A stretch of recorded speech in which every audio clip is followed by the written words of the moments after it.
అండి. మా పిల్లల్ని అయితే స్కూల్‌కి అయితే తీసుకెళ్తున్నాను ఇప్పుడు. 5 అయిందండి. ఎందుకు ఈ టైంకి అంటే 60 ఇయర్స్ సెలబ్రేషన్స్ అయితే జరుగుతున్నాయండి. Diamond Jubilee celebrations. స్కూల్‌కి అయితే వచ్చేసాము. అయితే ఇక్కడ మీకు ఒక విషయం అయితే చెప్పాలండి. ప్రతిరోజు నేను తీసుకొస్తాను గానీ, ఈరోజు నాకు ఒక స్పెషల్‌గా అనిపించింది. ఎందుకు అంటే ఇప్పుడు 60 ఇయర్స్ కదండీ! ఇదివరకు 50 ఇయర్స్, 10 ఇయర్స్ బ్యాక్ జరిగిన విషయం ఒకటి నాకు గుర్తుకొచ్చిందనమాట. దాన్ని మీతో షేర్ చేసుకోవాలనిపించింది నాకు.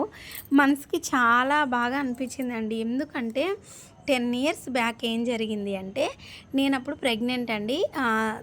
Third month, fourth month pregnant నేను. మా పెద్ద పాప కడుపులో ఉంది. అయితే ఈ స్కూల్ పక్క ఇంట్లోనే మేము రెంట్‌కి ఉండేవాళ్ళం. దీనికన్నా కొంచెం పక్కకి.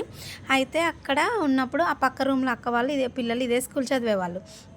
అయితే 50 ఇయర్స్ సెలబ్రేషన్స్ జరుగుతున్నాయి. ఇక్కడ 3 డేస్ జరిగినాయి అనమాట. అప్పుడు ఇంకా గ్రాండ్‌గా. అదైతే చూద్దాం పదా అని తీసుకొచ్చింది అక్క.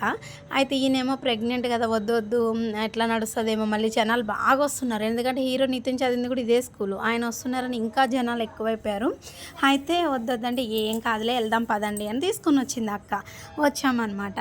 అప్పుడు ఈ స్కూల్లోకి వచ్చాక నాకు అనిపించింది, అమ్మాయి పుట్టినా అబ్బాయి పుట్టినా ఎవరన్నా పుట్టినా మా పిల్లలు పుడితే అబ్బా నాకు పిల్లల్ని ఇక్కడే చదివిపియాలనిపిస్తుంది. ఎందుకో కానీ ఇంత పెద్ద స్కూల్లో చదివిపిస్తామో లేదో అనుకుంటూ నేను ఇక్కడ అంతే అనిపించింది. చాలాసేపు అనుకుంటూ తిరిగానమాట. మా పిల్లల్ని ఇదే స్కూల్ చదివిపిస్తే ఎంత బాగున్నో, ఎవరు పుడతారో కానీ ఇదే స్కూల్ చదివిస్తే బాగుండని అనుకున్నానండి.